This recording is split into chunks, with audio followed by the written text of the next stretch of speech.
What is going on, Wolfpack Nation? Welcome to another edition of the Tuffy Talk live show. We are here with Michael Tracy, Kens Blackwater, myself, William Smith here. Appreciate y'all tuning in here. See, we got a bunch of people in here already. If you've been here before, you know the drill. As always, just send us a comment. Let us know who's here. Say hello. So let us know what you're thinking, what you're drinking, what your thoughts are, what your concerns are, what your questions are. Whatever you got, we're here for. Definitely looking forward to an awesome show here today. You got Michael with the black Block S hat today. I like it. Sick, Michael. Yeah, that's sick. I like it, man. Is that a newer one? Is that a throwback? Yeah. No, it's a new one. It was a Christmas present. Hey, there we go. Somebody must love you. That's the important thing. and then again, myself and Kans are rocking the hats where it's at. The hats where it's at. So yeah, appreciate y'all tuning in. Again, so I got Nick Matz coming in. Well, hello, Wolfpack Nation. Hope everyone's doing well. Hope you're doing well as well, Nick. Hello, Wolfpack Nation. Another loss for the women. We're definitely going to jump into that here pretty quickly. And then got my mom coming in here saying, "Go Pack!" Absolutely, I'll go Pack. Mama Smith. So with that being said, yeah, I mean, obviously we'll kind of dive into a lot. Obviously, talk a lot of men's basketball here, as Ken said. Night of champs to 2023. Period. Period. And then obviously we'll talk a little bit of wrestling because we got to. Yeah, I know. Kick him out, Christian. Get out. Chris, come on, man. Chris, he's doing that just to be annoying. Hey, it's okay. Hey, just ask him his record over the last 2 games and right? ask ours. Who's above you in the ACC right now? We are. Exactly. No. Hey, it's all good. But yeah, and then definitely talk as well some women's tennis again. It was awesome, another great weekend for sure for NC State athletics, and definitely we'll be diving all in here to it. But with that being said, obviously just got down for the Play4Kay game, which was, again, it's an awesome thing to see. Like just like I tweeted, it's one of the greatest traditions in my opinion in college sports. Just seeing the sea of pink and seeing the house that that Kay built, in my opinion, depending on who you talk to. And again, I kind of say to that, there's a lot of right answers, but there's no wrong answers. But to me, I mean, Kay Yao had a big part in building, that Coliseum, especially being Kay Yao Court, again, just seeing, all the amazing testimonies from all the cancer survivors and, just all the emotion, the tears, including for myself. It's an awesome thing for sure. And I know being there, unfortunately, we weren't obviously able to be there in person. One of our own, Greg Legg, was there in person. But I know I've been there for it, and it's an awesome thing. So if you haven't had an opportunity to attend a Play4Kay game, definitely make it a priority. It is a must in my opinion. But Ken, Michael, if either of y'all had the opportunity to be at a Play4Kay game? Yeah, I went to all of the ones when I was at State. It's a different experience. I mean, that's the only way I can explain it. Like, it's like your passion for State and your passion for Kay Yao, and everything just comes together. This year though, it did hit a little different. Made me more emotional than I've in the past, but it really helped. I loved seeing all these people that have battled through that terrible disease and beat it. It's amazing to see all the people that participate in the Kay Yao game and everything. Absolutely. Got my man Macon as well tuning in from looks like where are you at right now for work, Macon? A bunker. Big city called Charlotte, North Carolina. Hey. Wow. Okay. There you go. Charlotte, North Carolina. Yeah, there you go. I'm in Charlotte. But yeah, guys. Sorry I'm a little late. I'm getting on. So try to get No, you're good, man. You're good. We appreciate you tuning in. You gotta give Greg a hard time not for tuning in directly from Rails Coliseum, right? Yeah. But Rusty also mentioned that we got Pac-9 coming up as well, and we're definitely we're actually recording our Pac-9 preview episode this week, so that should be out next week. So make sure if you're a Pac-9 fan, if you're an NC State fan, looking forward to Pac-9 baseball, make sure to tune in for that next week. But make it obviously diving into the women's basketball game that just got done. Obviously getting crushed.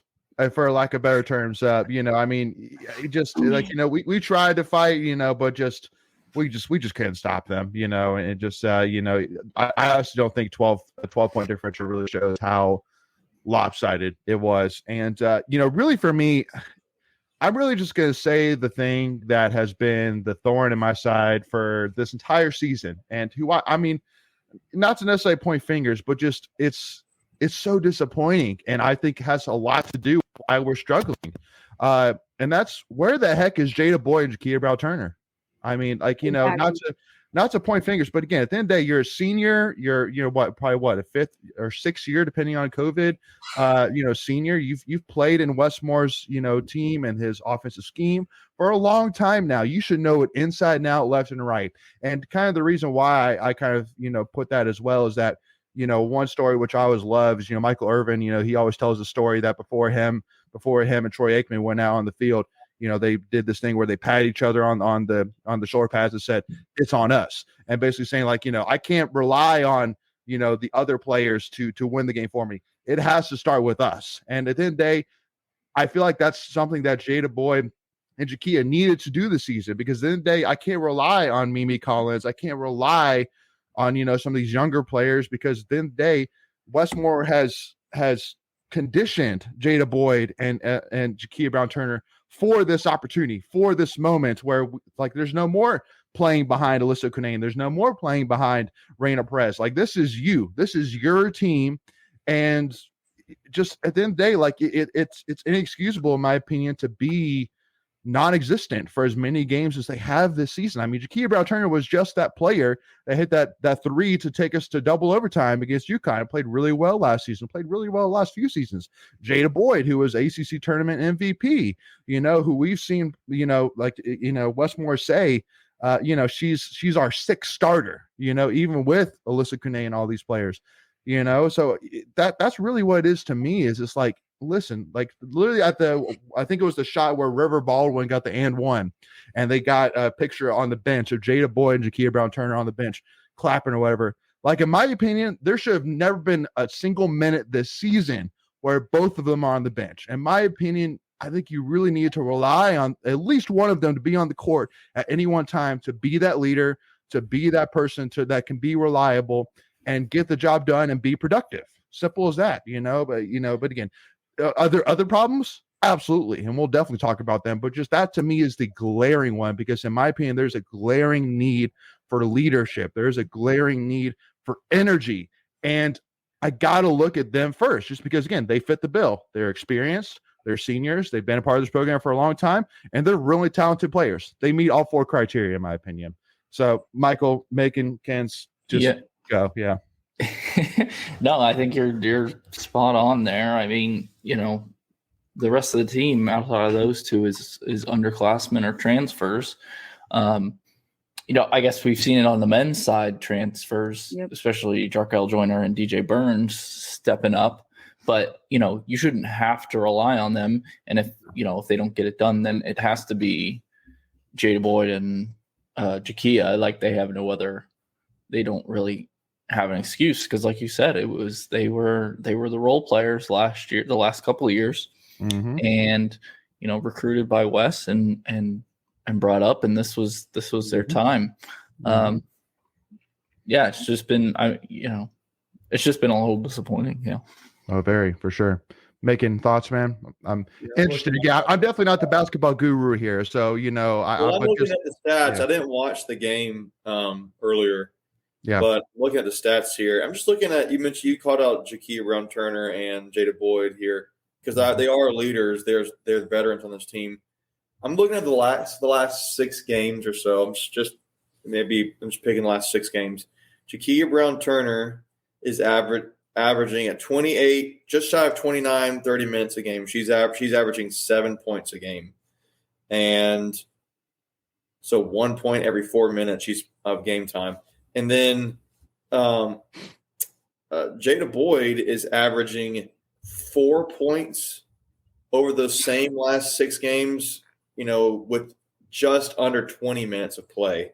So, you're looking at similar levels of production over the same amount of time. They're just not getting it done. And I don't think it's all them. I mean, Diamond Johnson has been your leader. She can't do it by herself. But you look at these stats face value, And I tell you what, the rebounds and the assists are just glaring. Needs turn. That's the biggest thing to me. You've got 38 rebounds for Virginia Tech to State's 21. That tells me you don't have any inside presence there. And then assists, you're talking about 10 assists to our 6. Rebounds looks like the biggest thing to me. That is turnovers. Now, Virginia Tech had 15 turnovers to our 8. But when they're shooting, they had a really good night shooting. I don't know what their average is typically. When you're shooting 50% from just a field goal percentage and from 3-point land, then that's really hard to do. State matched them on 3-point percentage, but they're shooting almost 10% better than you from the field, and they're out rebounding you almost 2-1.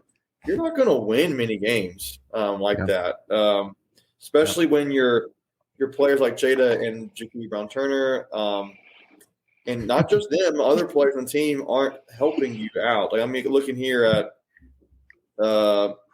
field goal percentage. Well, and Macon, let me put in 1.2 because the thing which is, now I'm never saying that Jada Boyd and Jaquia Brown have to win the game for us every single time.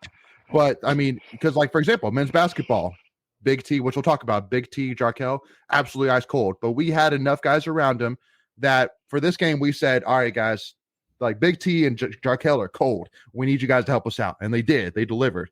But most of the games this season, it's not been I can't really think of off the top of my head a game or two even where it was like because of Jaquia Brown-Turner and because of Jada Boyd, we won that game. They've been a piece, but they have not been like a glaring reason. Jada one time this year. One time, yeah. Go ahead, Macon. What you said? What did you say? Greg pointed out one time. One time. What game specifically, Greg, comes to your mind? It was like 3. I would say Miami or UVA. I don't remember which one it was, but it was about 4 or 5 games ago. Okay. Yeah. So, go ahead. If you look at the stat line here tonight, it's just interesting to me because Jada and Jaquia were combined 1 for 8. And looking here, it looks like Jaquia Brown-Turner had 1 shot she made. And 1 free throw. It's interesting to me, and I find it hard to believe that the game plan for State is wanting both of those girls to take only 4 shots a game each. Yeah. And like Camille Hobbies, look at like Diamond Johnson took 15 shots tonight. That's a lot. Madison Hayes 2 for 5. She took 5 shots. Camille Hobbies 7 shots. Sanai Rivers 9 shots. Isaiah James 9 shots. I find it very hard to believe they really want that low of volume from Jaquia and Jada, which tells me it's where it's like, is that really what they're being asked to do? I can't believe that. And if that's the case, what is going on there that's making them do that? Is that truly the game plan to get Sanai Rivers 9 shots? I mean, she was effective. She just under just over 40%. That's pretty good. But I don't see how that can be the game plan. Like Isaiah, you guys tell me, has Isaiah James been a big time player this season? I don't even remember. I haven't followed this time. She's had spurts. She's had had her moments. Why is she taking 9 shots? Are they good shots? Go, Greg. Yeah, I was there. So like you said that's so depressing. I mean, I was there. I mean, it's bigger than the game tonight. If you guys saw our tweets tonight, it was the game is secondary for what it was. But look, Jaquia, like 5 minutes below her average at home. I made the comment, I think, in our chat, until like the beginning of the fourth quarter, I don't think she played it at all in the third quarter. And So you got to put somebody in her place, and it was James tonight. And I don't think that's what you want to roll with. But if Jakia's not showing up, you got to put somebody in that spot. You got to play 5. So she's the next person up. So yeah, it was very frustrating with Jada, and like at this point, like I love both Jada and Jakia. Like I don't know why Jada came back at this point. I just don't. Like I'm frustrated. Like maybe I probably shouldn't say it on the air, but I don't know why Jada came back. Jakia, like she's giving you what she gave us last year, and we talked about this before, but she hasn't stepped up. Like she's what she was last year. And so when you lose that other production, someone has to step up. And she hasn't. Yeah. So I mean, I said that Jada's averaging 4 points a game over the last 6 games. Like it's not gonna do it. And I don't know 15. And I think that would even be more interesting to see what her shot selection was, because I mean she had a big game against Louisville. She was great, but I just want to sum this game up. All right. So I think it was the 3rd possession. We got a 5-second count because nobody took the ball out. Yeah. Nobody, like none of the bigs, Jada, Jakia, nobody was like, oh, hey, I have to throw the ball in. And Diamond's just standing around. She's like, I'm not about to throw his full court. Yes. Right? Yeah. You know what? Honestly, when that comes to, to me, when I look at that and I see the fact that we just had the transfer out of the program, and there's some chemistry issues going on, guys. I mean, I know Jada didn't really want to. She didn't almost even play this season, and I don't know what that is. But there's some chemistry stuff going on. I think it's pretty obvious, apparent at this point. At least obvious. So, don't really know what that is. But losing isn't going to help that. No, well, and on top of it too, I mean, I think it's tough because on one side, again, you make 2 immediate thoughts, which is first of all, like, okay, we've been very blessed, pretty much over all of Westmore's tenure, we have done far beyond what we probably should have done talent wise. So that's a media thing, but also too the fact that Westmore is one of the best coaches in all of women's college basketball, period. So it's tough to really come to any harsh conclusions for those 2 main reasons alone. Okay, like, we have one bad year, that's okay. So be it. Like, hey, at least men's basketball is taking the huge step forwards. But it's not even a bad year. Like, we're still in the top 25. Well, and again, like, but see, the years it's been in the past, it's and again, I think honestly, like, I think the thing that stands out to me is the fact that honestly that we're still ranked, like that we were still ranked before this game. To me, I'm like, wow, it's our name. It's it's either our name or it's the fact that just women's college basketball is that top heavy, which that might be pretty much the case. Someone said, I think the women's team's Twitter account put up the fact that we're at this 96th week of being in the top 25 straight in a row. So I mean, that's 2 years. You're a great program. You're just having a bad season, relatively speaking. I mean, the fact that we're disappointed, and I think maybe we've kind of harped a little bit too much on. I mean, I don't know. I think maybe fair about Jakia and Jada, but this is something that I'm. It's a great program. I know it's not saying that, but it's just.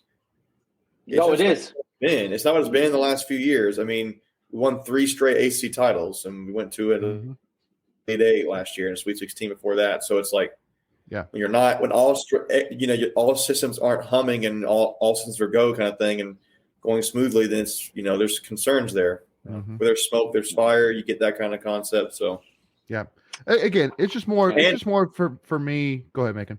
No. Unless this Virginia Tech's a good team, guys. So I mean, they are. They're a great team. We're not dismissing that. Virginia Tech is going to be really good. It's not like we played like an unranked team. And correct. So I mean, we're making them out of a molehill here, but we're not Carolina and lost to Louisville. Yeah, that's true.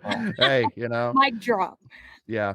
No, again, it's my only just concern is just that we have not seen these issues before in a West, more coach team, which is like, so as long as this is just a one-time thing, which I fully expect it to be, next year you're going to bring in a lot of talent. Now the one biggest thing is that Westmore is going to have to go after and experience big because we're losing all 4, Greg? We got 4 transfers. So we're going to it's going to be a 4 and 4 next year. If I did my math right, we got 4 freshmen coming in, and we got to have 4 transfers next year. Okay. So if he wants to fill all of his scholarships. Yeah. Well, because again, because we're losing Camille, River, and Mimi, so we got to replace them. So and you're going to lose Jada. So actually, I'm wrong. I think we're going to have like 9 new players next year, 9 or 10. Mm-hmm. And I graduated from summer school, so my math's not good. But there's going to be a lot of players coming in next year. Yeah. Yep. No, absolutely. Summer school. So again, at the end of the day, it's a deep breath moment, is there disappointment there? Absolutely. But then big picture wise, I'm not really gonna sweat too much because at the end of the day, also too, remember y'all, there's so much good still going on. I could put together a full list of teams with French State right now that are ranked in the top 25 between wrestling, gymnastics, so you name it. Kens, go ahead. If we're talking about basketball, the girls are making us a little sad, but our national champions. Let's flip it up. Are bringing us right back to a smile. Let's flip it up. Talk about our men's. Let's flip it up a little bit. Yeah. So with that being said, to jump into men's basketball, we're going to jump into some Tuffy's tweets of the week to back this up. So with that being said, here we go.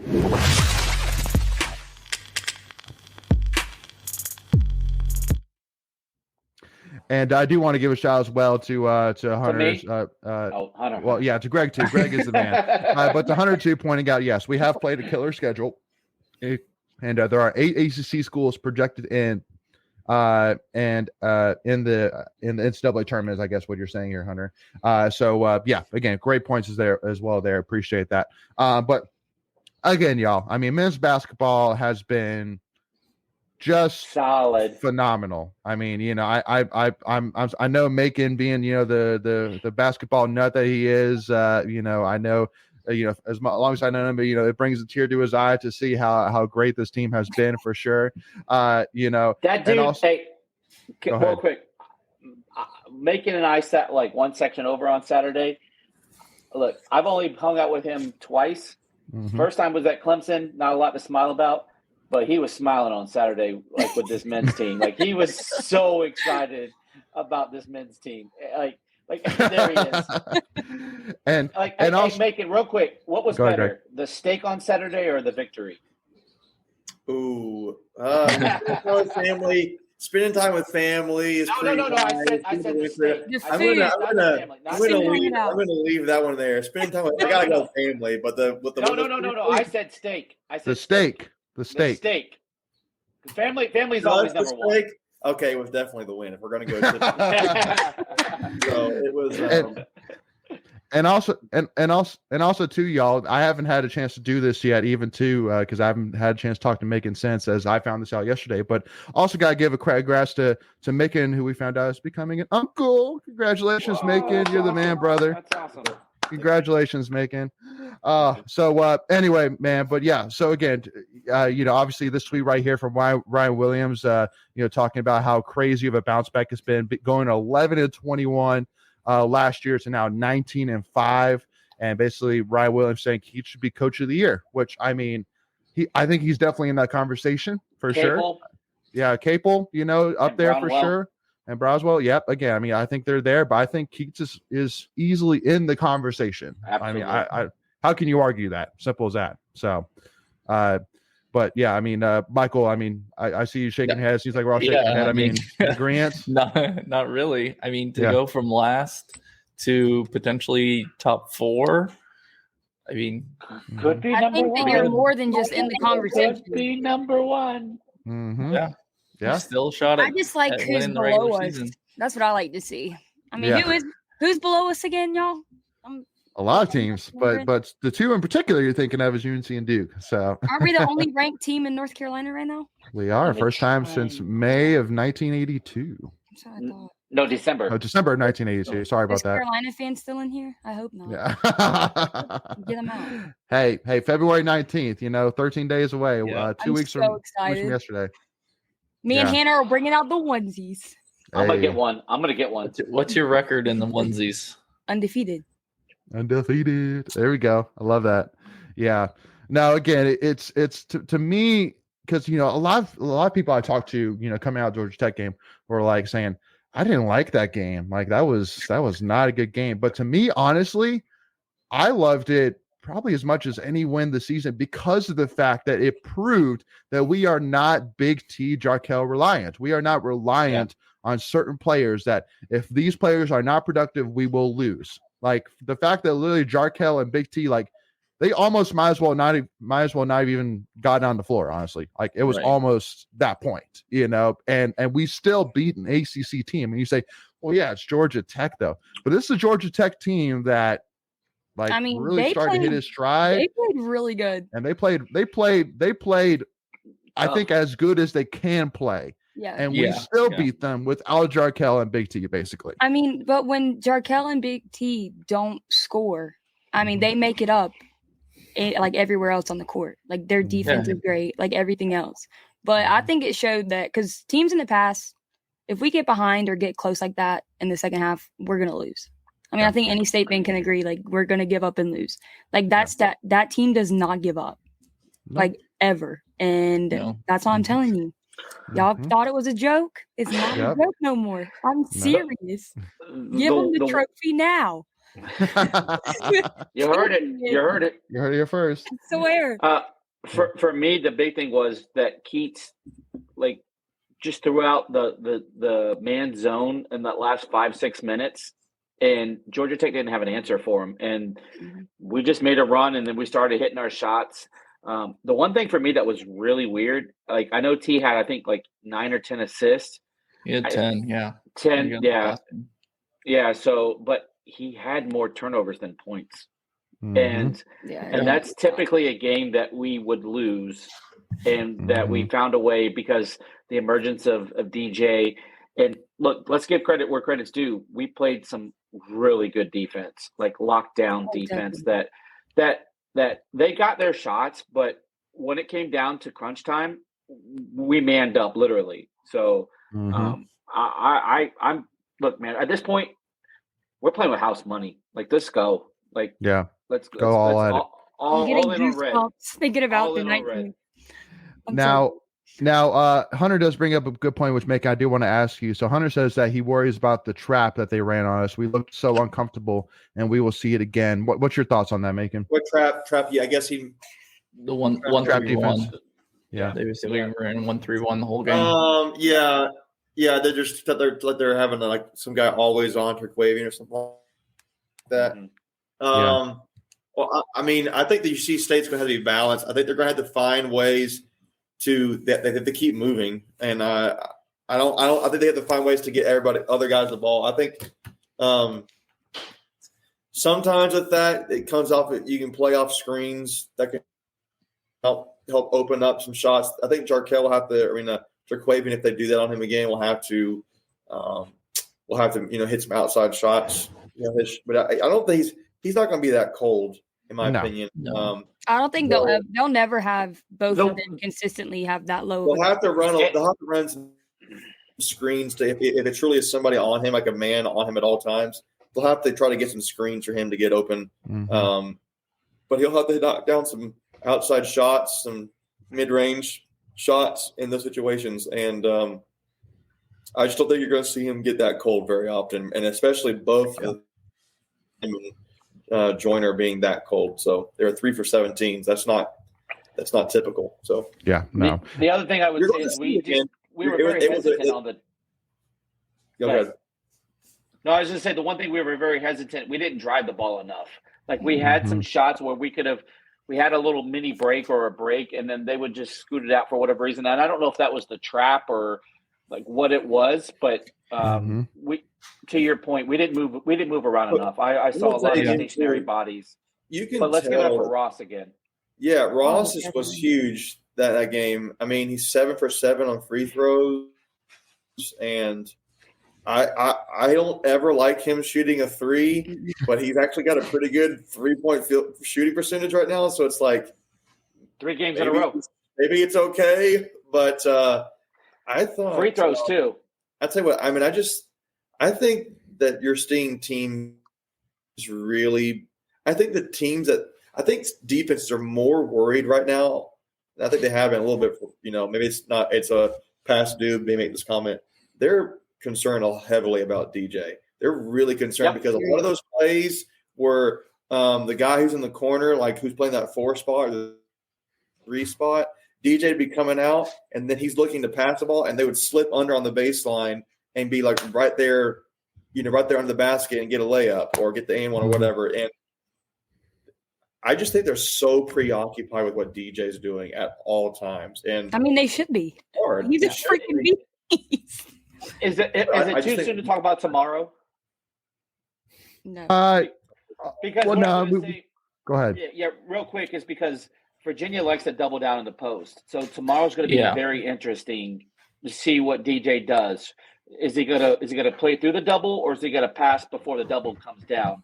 And then that goes back to the outside shooting. Like, are we gonna hit shots? Because last year, if everybody remembers last year, we shot the lights out from against 60%. Yeah, it was one of our best games, and it was our worst team. So I know the teams are different, but it's going to be interesting to see if we can still get that same kind of magic. Had a really good record against UVA, at least on the road. So. And even we're not talking about. I think Casey's going to go off too. He goes off every time we play Virginia.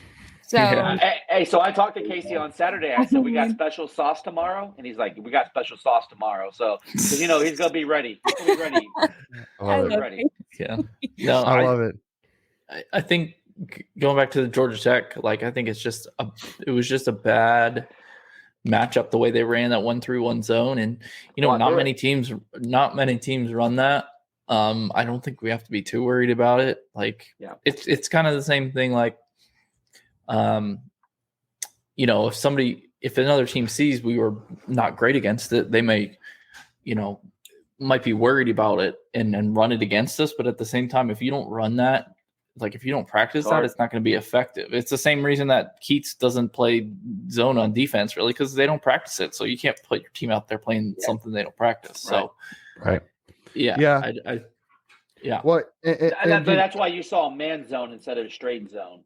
Yeah. Right. Yeah, exactly. And to your point there, Nick, about I wonder if we were looking ahead to UVA. I mean, no. I mean, because the only 2 players that were really just cold was Joyner and T. And, the only issue that we really had with their game was just the shots were just not going in, So, it's not like we had but the shots were there. They just and what I'm saying is if we had a lot of bad turnovers, or if we had a lot of miscommunications or things like that where we just obviously weren't focused, then I'm starting to make the point of it seems like we're a little bit off, but in terms of mentally.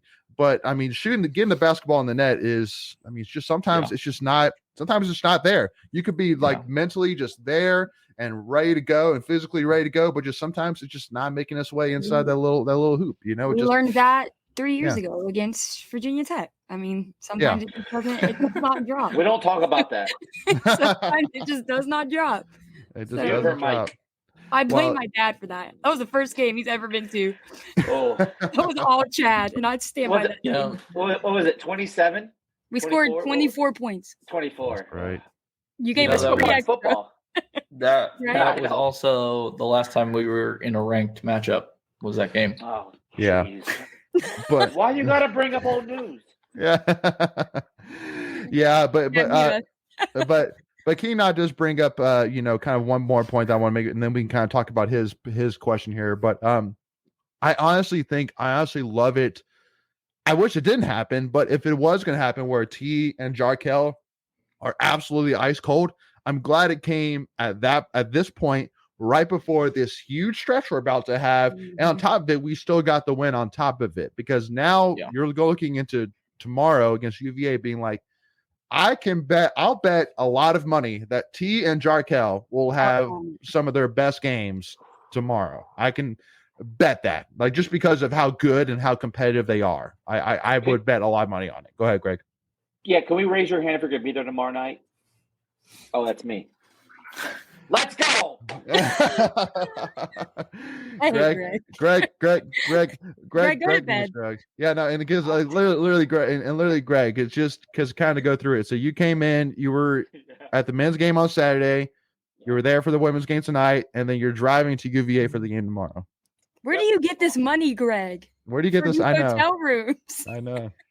We don't talk about it. Yeah, I know. No, I'll tell you what. UVA is a nice arena for basketball. It is. It really is. I'm just worried they're going to come in mad against losing to Virginia Tech. That's what we're. Yeah, that arena is 17 years old, but it doesn't look it, man. Like they did it right at UVA. Like if we could have somehow got those same architects that did that and built our arena, our PNC. Man, that's just stupid hockey. But we won't talk about that. Hey, man. Hey, Hurricanes are second in the NHL, man. Where are your Tampa Bay Lightning at? Second in the NHL. How many cups do you have? I'm sorry. Do we live in the past UNC? 3? I'm sorry. Do we live in the past UNC? All right, we're moving on. I can't hear you. That was good, Lightning. Anyway, all right, y'all. So one thing though, Peter Parker's in this comment said, "Man, imagine if Seam Braun came back." What was that? I said Spider-Man. Oh, yeah. Peter Parker. Oh yeah. I hate y'all. I ain't put two and two together. I hope that's not his real name. Yeah. And so this kind of leads me to kind of a 2-pointer. So, obviously there's a lot of, what's going on with Jack Clark and Dusan Mahorchik of are they coming back? Jack Clark dressed, in the Florida State game, but then he didn't dress at all against Georgia Tech. So what's going on with that? And I mean, we broke that. Yeah. Yeah. Greg takes credit for posting about that before some of the other guys. Good for you, Greg. You're the man. No. Good for us. Yeah. Good for us. Sure. But yeah, I mean, so to me, it's all speculation. Nobody knows, Keith ain't saying nothing. The players aren't saying nothing, who knows? But to me, we know two things, one about each. We know Jack Clark dressed against Florida State, and we know that Dusan Mahorchik has been doing drills. I think there was actually video or pictures of him doing drills a week or two ago. So which means, he's getting towards game shape. So, and to me, this is the point where if you're going to bring them back, or if you've been preparing them for a moment, this is the moment you've been preparing to bring them back, is right before this huge stretch we're about to have here with multiple quad 1, quad 2 opportunities.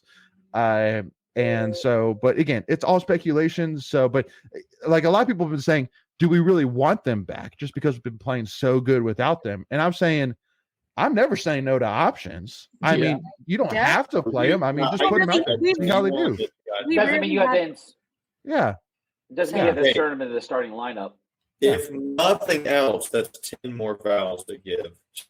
Yep. So that's very true. That's not the bare minimum. Those guys, Jack Clark would stretch the floor and be a scoring, shooting threat that you don't have right now at the 4 position on the wing. Yep. You could really have 4 guards there that are legitimate scoring threats. If they, I don't know, just come out of that. And then with Dusan, be on a rebound. I think Ernest and Duana and even Jarkel and Turquavian have been good rebounders, but I think Dusan adds another level there. So yeah, you definitely want those guys.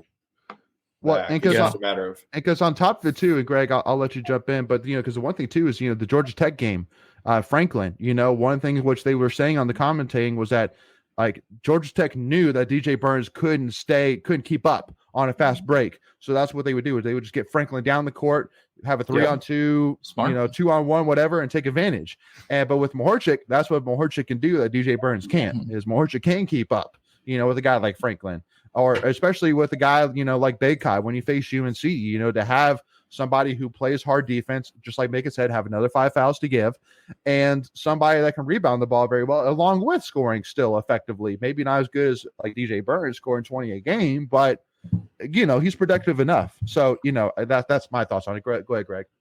Yeah, the only thing I was going to add is it gives a wrinkle now the other team has to prepare for, right? So, like, if they're in the lineup, now it's just like, okay, you have to respect the Jack Clark 3 and the Mahorchik, like, energy factor. Because, like, to me, and this is the one thing that I don't know if we've really talked about, Greg Gant has done a great job of replacing Mahorchik because that energy guy, right? Because I felt like Mahorchik was always that energy guy. Like, he may not give you a lot of points, but he's going to keep balls alive. And like the one thing that Mahorchik has done, that Gant has done is if he doesn't have the rebound, he'll tip it out to somebody, and he doesn't get credit for those rebounds. Oh, that's huge. You could give him 3 or 4 more rebounds a game. Yeah, right. I just think having Clark out there, it does 2 things. I mean, a few things. It allows you to stretch the floor more.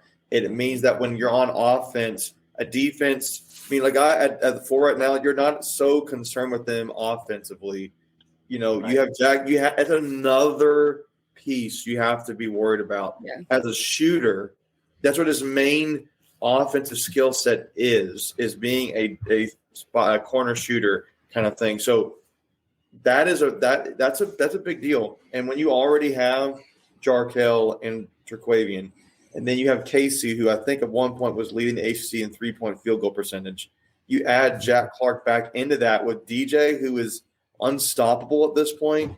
That's huge for State. And So Now go ahead, Michael.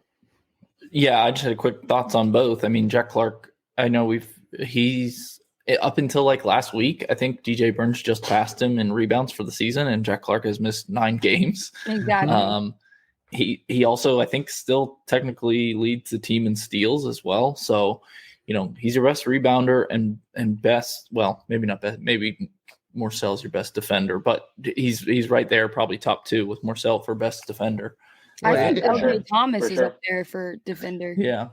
Well, and LJ Thomas is another guy that just is kind of an unsung hero. Yeah, he just brings that in there. Like, you can tell that Keats puts him in. Like, if we've lost the spark, LJ's coming in, and LJ's bringing all the guys like back together to be like, look, like, you got to make those plays. You got to put yourself in those positions to make those plays. And let's not talk about his timely threes. Like, I think the last 3 games he's had a timely 3. Right. Yeah. And it's not like a lucky 3. Like, it's nothing but the bottom of the net that he's hitting. For real. Yeah. The other thing I want to say on Mahorchik was that right now there's a huge drop off when Burns comes out to EB, and it's like you're just trying to get Burns enough of a breather to get Burns back in the game. That's something you don't have to really worry about with Duston out there. I mean, he's a quality starter. Now I do got to give EB credit. I mean, he is solid. Defensively, he's defensively solid. He can hold down the court while DJ Burns is resting. Like, he can hold it down. So yeah, get it out of here. I would even argue. Yeah, I think it's I almost sometimes don't mind Ross there, but he's a true forward. I don't know. Yeah, you're right. That's a great point. There's a drop off with EB, and then maybe I feel like EB does better the more he plays. Yeah. But having Mahorchik back, I mean, he wasn't an offensive threat, but he was a rebounder in my opinion. So, and I think Greg Gant's a guy you get overlooked too. Those tip passes, like you said, Greg, that was a good call. That was a good call. That's a good observation there. People look more on his shots that he misses more than rather like what he does. And I'm like, I don't understand. The one thing I'll say about Greg Gant, and this is the worst comparison I will give in my life, but if you had to give a comparison, he's a homeless version of Dennis Rodman. Like the man just gets like, I'm not saying poor man's. But the man, why does he have to be homeless? Because he's not a poor man's version. He's not a poor man's version. Like, it's like a hypoallergenic version of Dennis Rodman. I got a reaction. That's all I was looking for. But he just goes out there and just does the dirty work that no one else wants to do, right? Yeah. And so, but the other thing that I'll mention real quick is if you look back at that Wake Forest game when Smith and Joyner to a lesser point, I guess, got in some foul trouble, and we ran out of a rotation there. There was only one scoring option on the floor, and so Mahorchik and Clark brings you a little bit more scoring punch if you get into some kind of foul trouble scenario.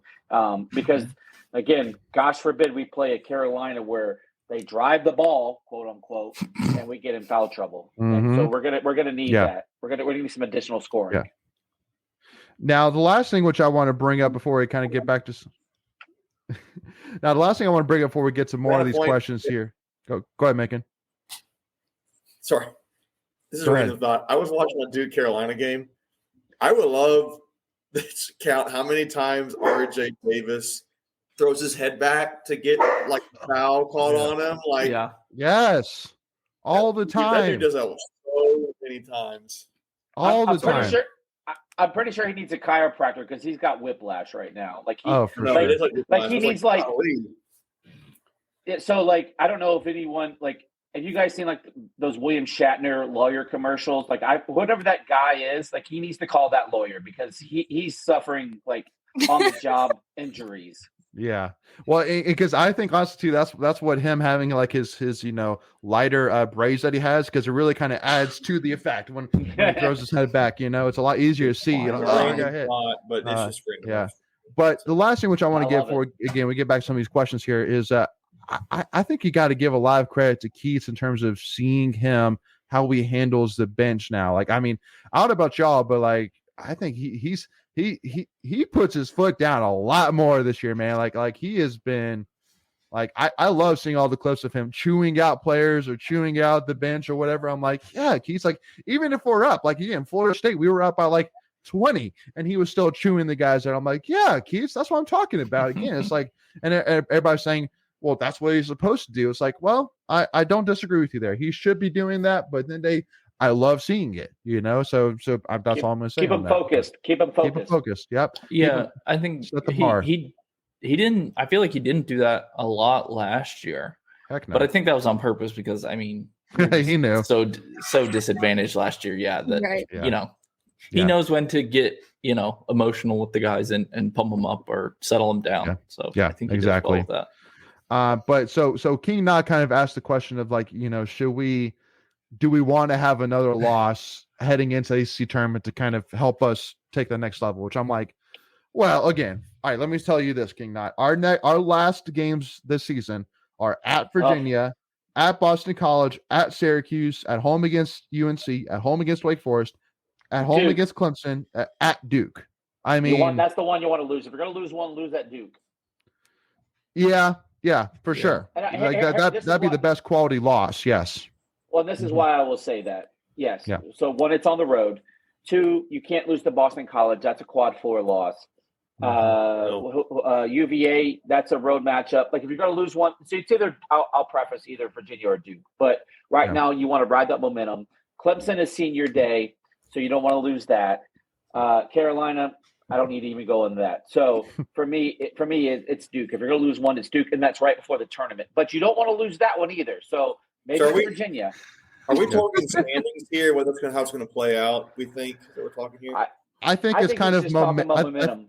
I think King Knot's kind of talking like momentum. That way you're playing your best ball in the tournament. How do we think it's going to go?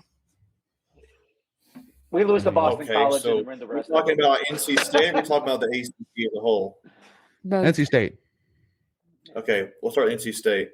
I think this matchup is going to be very telling for what the rest of it's going to play out to be. Because if you can go on the road, you can get wins against teams like Florida State and Georgia Tech, and that's fine. You can't lose those games. You mean like we beat Georgia Tech and we fell in the net rankings. It's like they're beating us up for playing a team in conference. Yeah. So to Greg's point, we cannot Boston College. Yeah, we didn't No, I'm decimate saying him. That was the problem. We can't lose it. Yeah. Hey, well, just ask Michael because he had a nice conversation yesterday on Twitter with a UVA fan. Yeah. Well, Yeah. because one thing that's interesting, and Michael, I just want to add this one thing in. So right now, UVA is favored by 7, which It was 7.5. It's just 7 now. Yeah. it's 7 Yeah. now. It's 7. Yeah. Go ahead, Michael. Talking about what games. No respect. Obviously, I mean, first you obviously want to win them all, but yeah, talking about putting a positive spin on a loss. I honestly think I'd rather win at Virginia and then lose at Boston College. We don't have any bad losses right now. That last at BC is a Q3 right now. I think it's not 4. So we could handle having one bad loss Because we haven't had one Q3 or Q4 loss this season. Yeah, Virginia win would be huge. That's a refocus, Virginia win would right? be huge. Yeah, Like if you lose at Boston College, that's a refocus. Yeah. Yeah. I don't But know. if you lose at Virginia, that could be like a momentum just like I think if you have a resume in front of a committee and you have 0 losses in the Q3, Q4 category, I think that it's something that will set you apart from other teams. Because a team like Clemson right now, who's first in ACC, has a couple of those losses. Mm-hmm. Yeah. And they're probably going to get a similar seed to State, if not better, if not worse. I think the worst. I think the worst because they've lost to South Carolina and BYU, which are both like under 500. I think BYU is just above 500, and I think South Carolina's below. So, but here's what I think for NC State. I don't really know what to think about this Virginia matchup. I don't have like a gut feeling here. It does make me a little nervous because I think UVA is playing really good basketball, but because the numbers, when you look at their stats when they played against Virginia Tech, you look back to. I was trying to find a trend, if you will, from their loss. They had a loss against Virginia Tech, they lost to Pitt, and they've lost to Miami, and they've lost to Houston. Mm-hmm. In those ACC matchups, there's nothing that's a glaring trend. It just looks like they got outplayed and they just lost the game. But I think State could go in and win this matchup. I think I kind of get the vibe they're going to. Mm-hmm. And part of it's because of the way I'm seeing Ross play and Gant play. And I think they're going to see like a committed effort to stop DJ. And I truly think that you're going to see one of Terquavian or Jarkel. I think you're going to see one of them go off against UVA, Virginia. Yeah. I think we're going to run, man. Huh? You think we're going to run it? I think we're going to run, man. Like I think that's what we want to do. I just want to do because they want to go slow, right? Yeah. Yes. So you want to force them out of their element, and they're going to want to force you into their element. And I think so State needs to score to force our defense. And you're going to probably out rebound UVA because UVA doesn't want to rebound. They want to get back and set up their defense. Mm-hmm. I think you're going to see State try to push, and that's what Keith has done. I mean, when he was at Wilmington, they almost beat UVA in the NCAA tournament that one year. But for the rest of the season, to McKenzie's question, I think State's going to probably drop a game or two. But I think the ACC is Pitt's to lose. If you look at their schedule, it's so easy. Mm-hmm. Georgia Tech, Boston College, Florida State, Louisville. Mm-hmm. I think a team like Clemson, I think a team like even UVA, State's kind of like an okay schedule because a lot of those tough matchups are at home. But I don't think Clemson's going to last, guys. I think it's a lot. They might not make it. Did Miami get the win against Duke? They're crushing their souls. Yeah, they're killing them right now. Yeah. So look, hot take. I don't think Clemson's going to make the tournament or the NCAA tournament, obviously, but I don't think they're going to make the tournament. I'd be bold. Yeah, but I don't know. We're winning now. Because here's what I'm going to say. They're setting up like Wake Forest did last year. Yeah, that's true. So, like, Wake Forest had a lot of high wins, but they had a terrible strength of schedule. Yeah, and that's what and a couple bad losses too. So did you guys see what I posted in the chat today about like the resume for Clemson? It was not good. Clemson has lost 4 in a row, and they've lost 5 out of the last 6. You're trending the wrong way in March.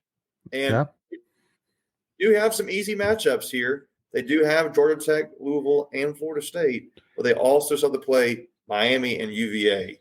And but they play NC State, don't they?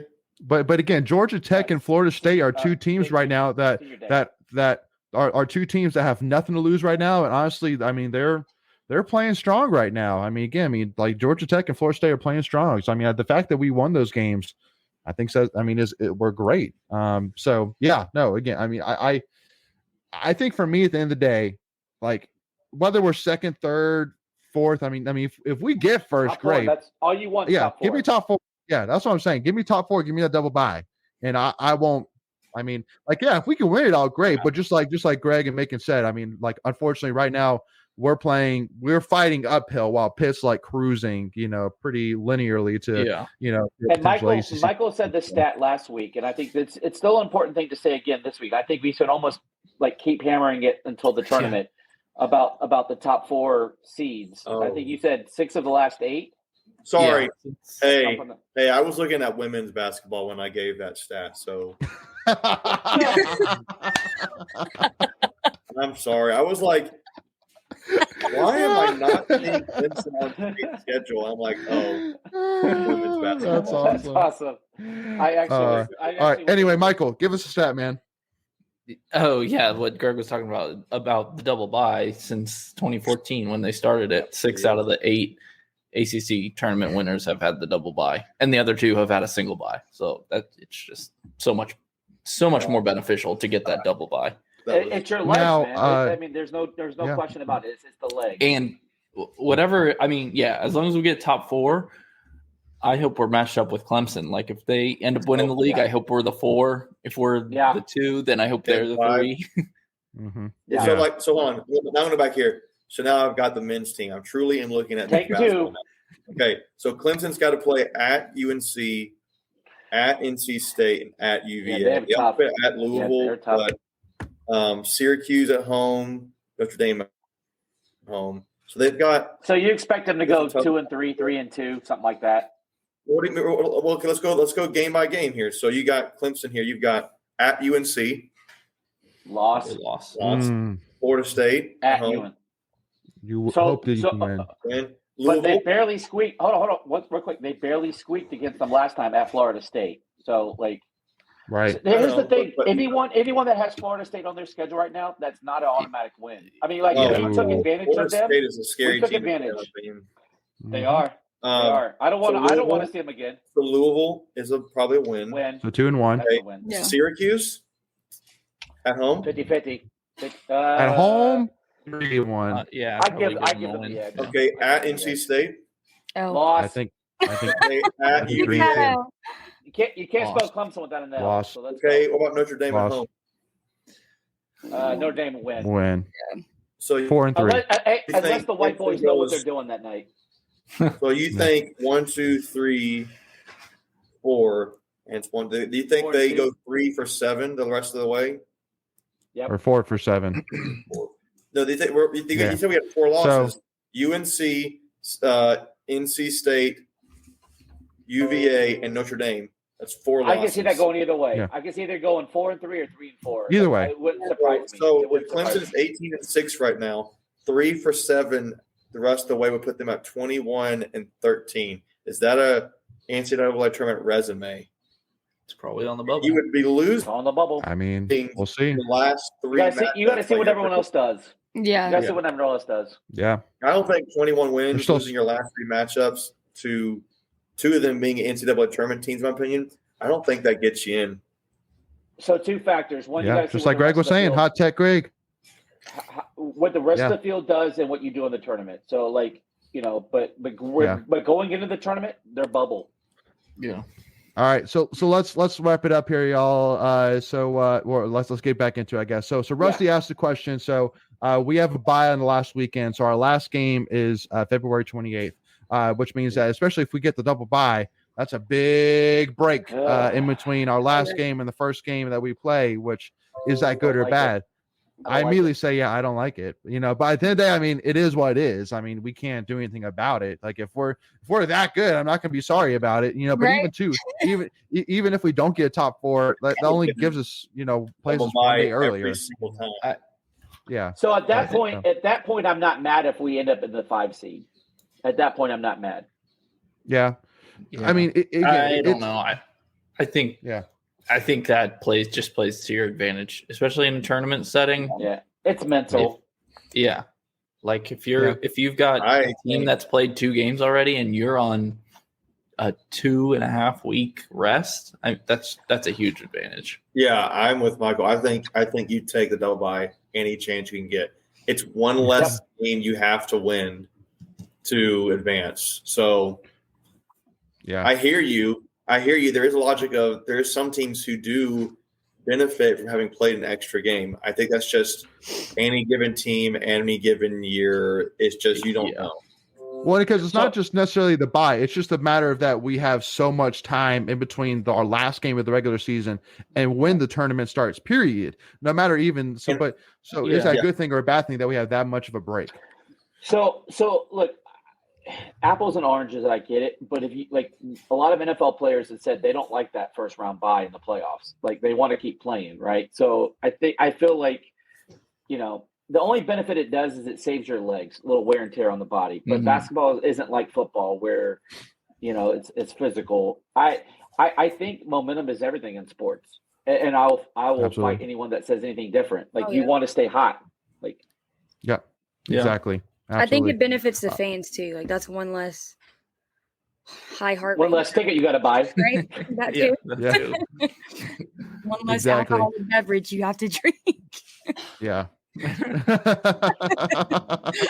All right, so jumping into another tweet, got to give a shout here. So NC State has been ranked number 22 in the latest AP Top 25.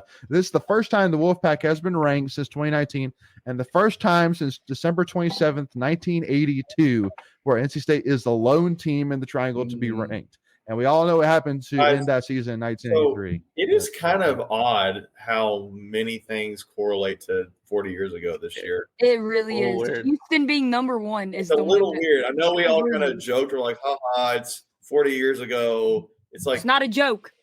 kind of getting a little weird. Yeah. Look, fact check. I was the only one alive then out of the 5 of us. That's true. Yep. Yep. Yep. But anyway, hey, I love to see it. All right, moving on to our next one. So what? You guys deserve a championship. I sure as heck No, we do. all deserve one. No, we all deserve one. No, we all deserve one, dude. I'm telling you, dude. So the Athletic College Basketball came out asking the question, how do college coaches feel about the best teams in their conference? And Seth Davis asked those in the ACC, Big 12, and Big 10. And this one in the graphic is from an anonymous ACC coach when talking about NC State, saying, and I quote, "They're damn good." Period. Like that's all they say. And Hold on. I just got a tweet from Maury Povich. No lies detected. So you are not wrong. I love it. Yeah. I mean, again, y'all, we're living in a great time. I'm definitely all here for it. And then good. the last, we're so scary good. We're so scary good. Can we talk this for a second? Hey, I had this question with my dad. Go for it. Like, it's more of like an obvious question. Has State even hit their ceiling? We haven't even had a game yet where everybody has played to their potential and had a fully healthy roster. Without having is coming on the 19th. Hot take. Go ahead, I'm telling you. We have 3 players at any given moment can put up 30. Exactly. Yeah. Like coming into the Georgia Tech game, we were a Jarcaro Joyner missed dunk away from 3 games with a dive for 30 points. Mm-hmm. Yeah. How many teams can say that? 3 players, Not many. 30. Yeah, I mean it is scary as long as they can get some contribution and they have key players on defense like Greg Gant and Duana at times or LJ. LJ. I mean, like And- that's I almost view LJ as like a key guy, like a role player on offense because he's just like clutch at times. But Well, Yeah, and, for sure. And Doosan hasn't played in any AC. Well, he may have played that early one, but That Pitt. I think he played Pitt. the Pitt game. He Yeah, played Pitt. but yeah. one ACC game. Jack Clark's missed the last 9. Like, no, I think the ceiling is still up there for us. Yeah. So, and then the last one here to have a little fun here. So, per Sports Illustrated, North Carolina is on the bubble. And basically, for those who are listening, it's the Sports Illustrated cover where it had, Leaky Black, RJ Davis, Caleb Love, Armando Bacot, and they had Hubert Davis. And it was, talking about, how UNC is the team this year. But basically, somebody put in a cover where it says North Carolina is on the bubble. And it's honestly hilarious how much UNC has changed their thoughts of like, winning the ACC and being ranked, all that to, dude, I hope we make the tournament. And because, again, right now they're 15-8. They still have to play at Wake Forest tomorrow. They have to play Clemson. They have to play Miami, who just crushed Duke's souls. They have to play us at State. They have to play at Notre Dame. They have to host Virginia, and they have to go to Florida State. And then they have a game against Duke. They got a tough stretch. Their chemistry's a little down from what's going around on Twitter. Yeah, I'm gonna need homegirl to keep taking one for the team for us. but again, y'all, per Hubert Davis, UNC got screwed because they only had 3 free throw attempts. We lost because of that. If we would have had 20 plus more free throw attempts than the other team, we would have won this game. Dang it. How dare they? That's a joke. Yeah. I can't believe he said that out loud. I didn't want to talk about it. It's like that just shows the incompetency of that program, honestly. He didn't even say like we didn't do a good enough job attacking the basket and getting to the rim. He said we did. He basically said we did do that, and the refs just didn't call the fouls. Like you can't admit that. The fact that he said it with a straight face, I was like, bro, are you for real right now? I was waiting for a laugh or something. When it didn't happen, I was like, you know what? That explains that shows all you need to know about Carolina. I was looking for Ashton Kutcher in the press conference going, you got punked. Like, I think. Are you kidding me? Really like, I don't think they're just on the bubble. I think they're on the wrong side of the bubble right now. Like, if the tournament started today, I think they would be out. I think we're their best win. Their last 4, yes, we are. Because you had mentioned Ohio State last week, and they've tanked. Like they've gone the wrong way. Right now, I would say they're the last 4 in. They're playing in Dayton right now. Yeah. Mm-hmm. It's crazy. Yep. And on top of it too, because again, they're playing Wake Forest at Wake Forest tomorrow, who again, Wake Forest just crushed Notre Dame by 17. And we all knew that Wake Forest is a really good team. It was just a matter of they just had to get back rolling. Now they're rolling. UNC is not rolling. They are disintegrating. Can we take 30 seconds? They're pretty good for a bought team. Anybody pick up on that? Anybody hear about that? A bought team? No. Jim Boeheim? Oh. Jim, dude. He's just burning everything. He did pick on them a little bit after that game they had. He's burning all his bridges. Every bridge. Like Jim Boeheim's like, get off the line. He needs to retire, man. He called out Pitt, he called out Wake, and he called out Miami. The only one he got right was Miami. Like they did buy their team. Yeah. Now, it just I'll chuckle a little bit about it. The fact that UNC was ranked preseason number 1 in the country. I mean, they might go down if things stand out as one of the worst preseason number 1 teams of all time. I mean, they're in the conversation right now. Hey, I lost my connection. Can you repeat that one more time? Right. Yeah. So literally, UNC might go down as one of the worst number 1 preseason ranked teams of all time. I mean, if they're in that conversation. They were the fastest. They were the fastest to ever get out unranked, going from number 1 to unranked. But here's how they'll spin it to NC State fans. Well, at least we were ranked number 1 in the preseason, right? Not if we win the national championship. Period, Michael. Period, Michael. Who knows? Michael. Oh, you've officially brought Michael on the Natty train. So I'm telling you, I'm fine. Yeah. So I like Carson's prediction, thinking that Wake wins in Winston. I know as of right now, UNC's favored by 1 point. UNC's favored by 1 point tomorrow. So definitely a toss up there. I think Wake's I think UNC it's gonna be a tough one. I think they'll get some fouls called their way and they'll win easily. Yeah. We'll see. I think think that's a toss up. I think with all the people complaining about how Carolina has gotten so many fouls, I think part of it, at least, is the refs trying to call it the other way. And I wonder if the fact that you're seeing the coach complain about it is him trying to now persuade the refs come back the other way. Bring it back. So I think that's honestly what he's doing. This just in, Applebee's has gotten 4 fouls. And so they're no longer offering their 2-for-1 special on Tuesdays. What a shame. Yeah, no, and then again, UNC fans complaining about the foul at the end of the Pittsburgh game, which I mean, the ball didn't even leave his fingertips by the end of the clock. Yeah. It's like, come on, y'all. Like we had a legit reason to complain. Y'all have no reason to complain, okay? You're your own worst enemy. Just take it on the chin. All right. But then Nick also points out, seeing that a bracket had UNC as a 10 seed, which I mean, again, I think that's probably about right now. If you slide to 11, you're the playing game. So and then Carson says, so we need a player last name Bojangle. That'd be awesome. All right. So wrapping this up, we have one more tweet here, which this is one from Macon, I might need you to kind of fill me in a little bit here. Is again, I mean, if you're listening to us right now, you're definitely going to want to watch, just tune in and see this, because this is definitely just way too much to say here. But I mean, take me through this, Macon. What do we have here? David Hale puts out a lot of really good tweets at times about stats for different players. He had a similar tweet, I think it was about a year or so ago, between comparing Devin Leary to Sam Howell.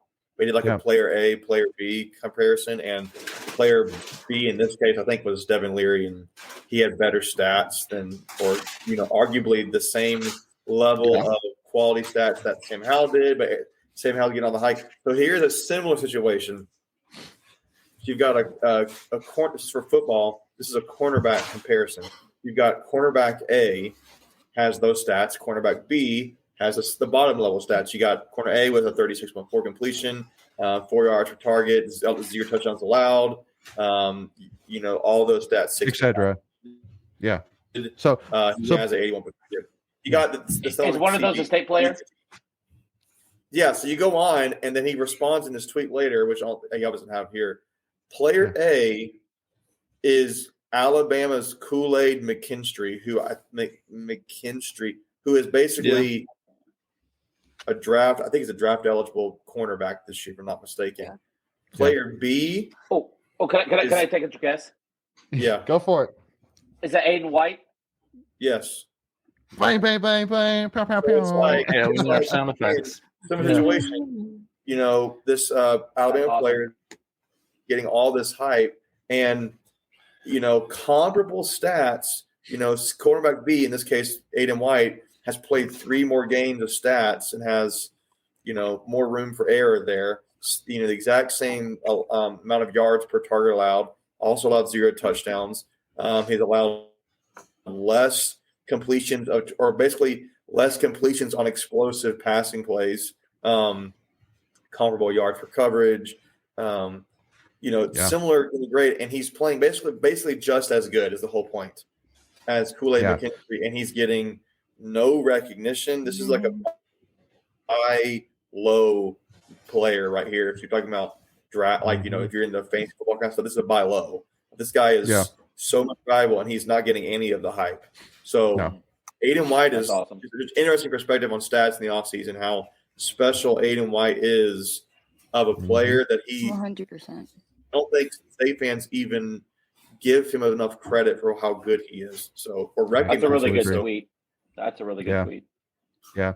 Well, especially too on top of it, just because NC State wise, I think that we've had a lot of solid cornerbacks over the recent years, but I think this is the first one that he's elite, that elite level, in my opinion. So, and again, he's still young. He's still got next year and the year after if he wants it. So he's still got 2 more years left of eligibility, as crazy as think about. So with that being said, Parker asked the question, how many of you are going to be at the game on the 19th or the game against UNC? That'll be myself, Greg, Kins, Michael, and we're gonna find a ticket for Macon. Not Macon. Okay, yeah, Macon. Which one? The Carolina UNC game. I would love to be there. I don't know if I can be there, and I yeah, we'll find you one. So at least for sure, yeah. So at least for sure, Greg, Kens, and I, Michael, I think you said you're working on a ticket. Macon, we'll see what we can do with that. But a lot of us, so definitely make sure. Yeah, I know. Now I know. Well, another thing which I love the game is sold out. I love that. Again, I mean, it shouldn't be just the UNC game that is sold out, but I'm glad that once again, it's obvious that fans are buying into this team and is buying into this rivalry. Like, it's awesome. So I love every single bit of it. So with that being said, also got to give a shout out to Ice Pack as well. As again, they'll be playing the ACCHL tournament, backing up their 3-time ACCHL championships here this weekend after coming off of a victory off of UNC. Love that. So huge shout out to them. Huge shout out as well to women's tennis, who beat 2 top 20 teams in the country, Oklahoma and Tennessee this past weekend. Shout out to them. And also to wrestling, will be going against a tough matchup at home against Pitt. I think it's actually senior night against Pitt. It's Friday night at Reynolds Coliseum, so make sure to come and check that out, Wolfpack Nation. And also too as well, y'all, you may have seen as well, but we got the brand new home field apparel, NC State vintage gear. So if you want to check that out, if you want 15% off, make sure to, again, either click the link in the description below and use the code name Tuffy in all caps, and you'll get 15% off your total order. And again, check it out. You got the 83 t-shirt, you got some awesome sweatshirts, sweatpants, hoodies, you name it, long sleeve, short sleeve. It's awesome stuff. Make sure to check it out, y'all. And then also too, go ahead, Michael. Softball opens their season. They play in some tournament in Arizona this weekend. Yeah, this weekend. Yep. Yeah, so awesome. Excited to get that rolling. And then also as well, again, I mean, this state gymnastics just came off of avenging our season opening loss against UNC by beating UNC and Western Michigan, ranked number 23 in the country right now, 4 weeks in a row of 196 or more, which is unbelievable for sure. So again, y'all, just saying it once again. Yes, we just came off a loss in the Play4Kay. Yes, women's basketball is frustrating for sure right now. But even still, y'all, like, even with all the still positive, you have women's basketball. There's so much freaking positive going on outside of it that you need to lock in on for sure. Can we talk women's tennis real quick? Like, they got the 2 big wins over the weekend. We mentioned that. Yep. Did you? Yep. Okay. Yep. We got that. Sorry. Yeah. No, that's definitely a big. But we will. More likely, at least, again, I haven't talked with the team yet, but I know I'm able to do it, and I think we got to do it. But I feel like we got to do a watch party for tomorrow night's men's basketball game. I mean, for Virginia, I think it's a must. So at least myself, and I'm sure one of the others or multiple others here with Tuffy Talk will be a part of it. So make sure to join us. Yeah, exactly. We'll call in. So tomorrow night, again, the game is 9:00, so we'll probably tune in, probably go live 8:45 or so, give or take. So make sure to keep an eye out for that and join us and react and discuss the game along with us. This huge matchup against number 22 NC State versus number 11 Virginia. Like that. 11, I think it's 11. Yeah, or 8. They lost, so they dropped a little bit. I'm getting honestly women's basketball and men's basketball confused because we were both ranked 22. So I'm like, either Virginia Tech or Virginia was number 11 or 8. By the way, who had that at the beginning of the season? Yeah, right. Both I know. Ranked. Yeah, I know. Nobody. Not me. And that's for sure. And next week it'll be. Well, I guess if we win, but next week it'll probably Carson be the says men's UVA rank. is 8. Carson says UVA is 8. So it was Virginia Tech that was 11. So appreciate that, Carson. Top 10 win, then. Yeah, no, huge opportunity. So again, y'all, tomorrow night, watch party, 8:45 will go live. Make sure to tune in for that here on our channel. If you haven't already, make sure you can hit that subscribe button, hit that notification bell, hit that like button if you enjoyed this, and give us a follow, Tuffy Talk now on Twitter and Instagram. But thank you all so much again for tuning in. We always appreciate your support. You're the best. Make sure, again, check out the home field apparel. Again, 15% off, all caps Tuffy Talk. I'm sorry, all caps Tuffy, not Tuffy Talk. All caps Tuffy, and 15% off, y'all. But thank you all so much again for tuning in. As always, go Pack, baby.